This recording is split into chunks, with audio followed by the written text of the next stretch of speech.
You go right now to South Central LA, and it's mainly Mexicans and a lot of Salvadorians.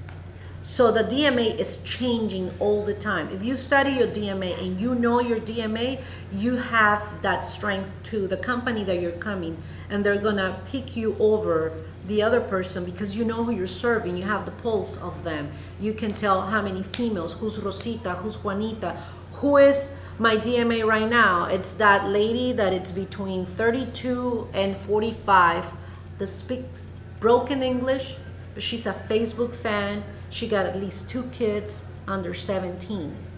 And they live here thinking this is my country. It's not like my DMA 10 years ago was that lady from 35 to 55 who didn't speak English, was not techie at all, and always thought, I'm gonna save money to go back to Mexico.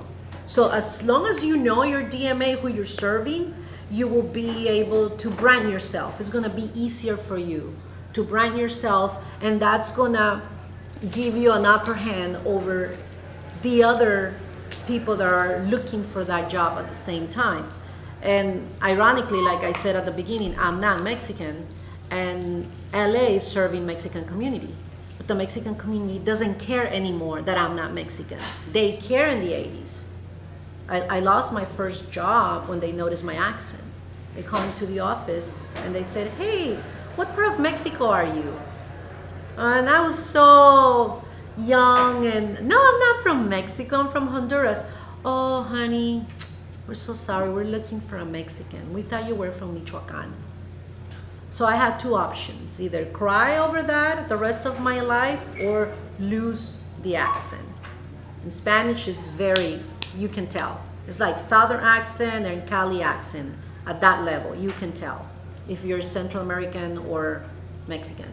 So I lost the accent because I was not gonna leave LA. I wanted to work here, I wanted to be a journalist here. I wanted to do my career here, I wanted to serve the community. And now they don't really care that I'm not Mexican. And I'm actually the first Central American in prime time in LA doing news. And we're #1 right now, regardless the language. That is something really incredible. And it's shocking for a lot of people, but it makes sense to me because I studied the DMA, and then you start seeing how the colors are changing, the patterns. A lot of people that were in South Central are moving to Fontana. The people in Fontana are moving more up north. So you're getting all this community that are tuning your station. So if there's something that I can tell you that I think I was talking to Sandra, it's very valuable, branding yourself. Because then you know what you're bringing to the table, and it's so well established that you can go and, ¿cómo se dice? Resaltar, sobresalir entre los demás. Like, then... Find results? No, resaltar, sobresalir is like you will shine more than your competition because you're... Stand out? Stand out. Okay. That's the word, stand out. You'll be able to stand out. I always tell the students that I work with, you don't have to be the best journalist in the world. A lot of good journalists are out there working on sales or medical industry. You don't have to be the best writer. You don't have to be the best investigative reporter or the best anchor. You just have to be very determined and be ready to take the ride and brand yourself. I always make the example, why Coca-Cola is Coca-Cola? Why people don't say, oh, you're the last Pepsi on the desert. No, everybody say, oh, you think you're the last Coca-Cola in the desert because of the way they branded themselves.